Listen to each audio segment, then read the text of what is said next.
Now the third of the three things that create most chronic disease, 170 degenerative diseases.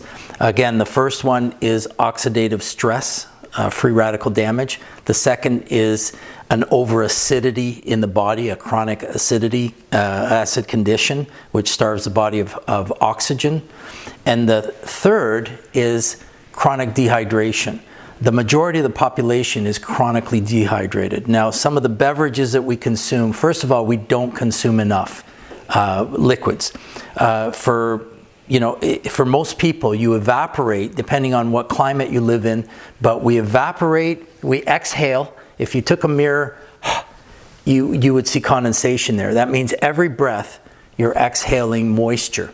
Okay, we perspire on a regular basis, even though that you're not the type of person, I don't perspire, but it's a mechanism that our body uses to control our temperature. So we're always evaporating water off to maintain a constant body temperature. And another way is we urinate and we defecate a lot of the water from our body on a daily basis. Now, the average person will lose 2 to 4 liters a day. Now think about that. If you're consuming 2 to 4 liters a day to replenish that. If you're not, typically you're taking on a lot in a shower, between 4 to 8 cups in a shower. Unless it's properly filtered, you're also taking in the chlorine and the fluoride and all the nasty things that are in typical municipal tap water.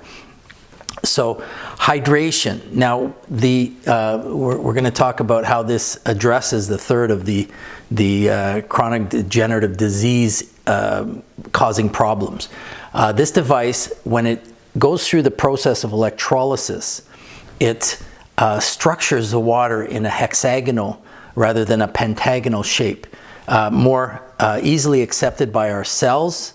And the other thing is the size of the clustering of molecules. For example, a regular water that tap, bottled, so on, both the same by the way, in most cases, regular water cluster, it's in 15 to 30 molecule clusters. So, if you visualize that as a softball and you throw it at a chain link fence, it doesn't go through. Now, if you take and rip it apart through the electrolysis process, it starts to microcluster at 5, 8 microns, molecules per cluster. And that's like taking BBs and throwing them at a chain link fence. They go through. So the hydration factor is 4-6 times what regular water would be. Now that makes regular water at hydration of about 15 to 18%. The rest we just urinate out. Or we also have to digest it. We have to digest those clusters.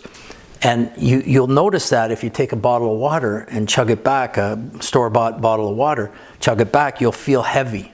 You'll feel as though that stays in there for quite some time before the body is able to break it down, and that's what it has to do. Where this water does not do that, especially taken on an empty stomach. You drink this water, it gets absorbed in the mouth, in the esophagus, in the stomach lining, and we have what's called a pyloric sphincter valve at the end of our stomach. And the water is just so perfect for our body that our body recognizes that. You can't make the swishing sound because you've almost absorbed all of it in just a couple of minutes. But the pyloric sphincter valve opens up and hydrates the duodenum and the small intestine immediately. So one of the first things that people notice when they're on the water is fantastic bowel movements. And that is so critical to maintaining good health, is detoxifying. It's moving the toxins out of your body. So I'm going to demonstrate the microclustering effect of the water. And we're going to take an example here of some tomatoes that you bring home from the grocery store. And I'm going to do a couple of different demonstrations with these. And typically you'll bring them home and you'll wash them in your tap water, correct? Absolutely. So what we're going to do is show the difference of bringing them home and washing them in Kangen water. Okay. So I'll first, if we can get some 11.5 out of this machine, 11.5 pH is, strong acidic water. nope, oh yes, perfect. Oh, here we go.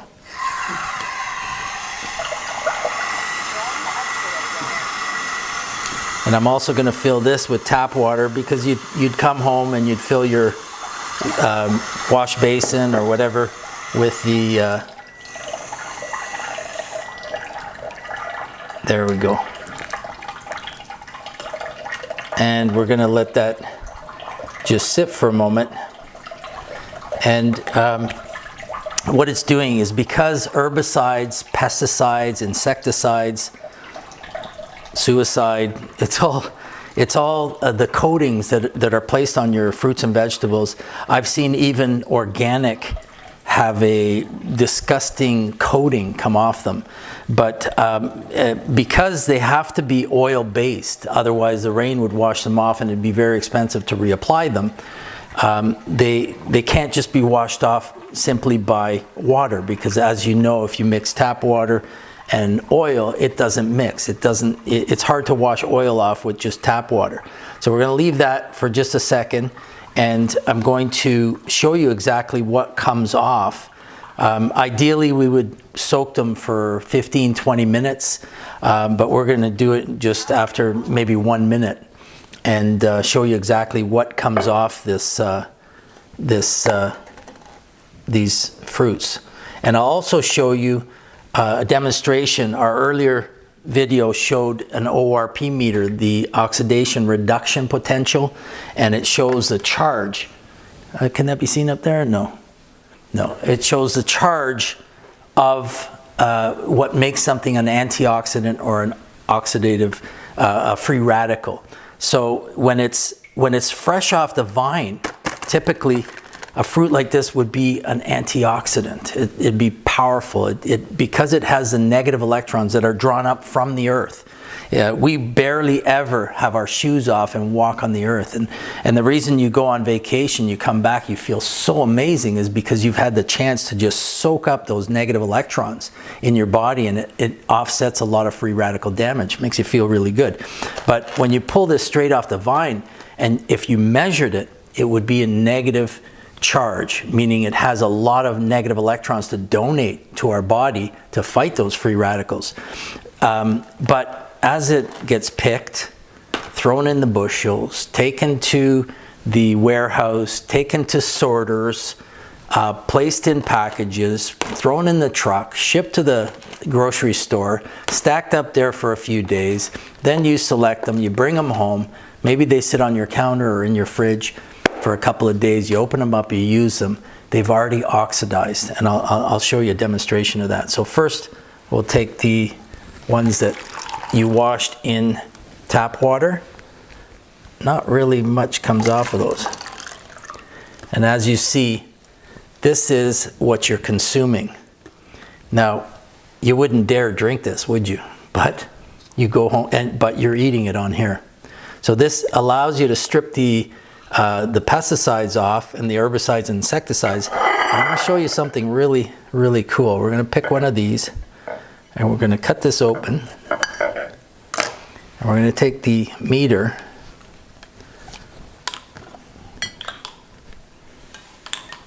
and we're going to plunge it into there. And we're going to see what kind of value it gives us.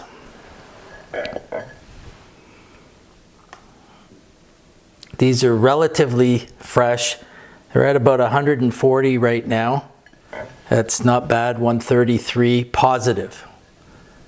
Positive 128, 125.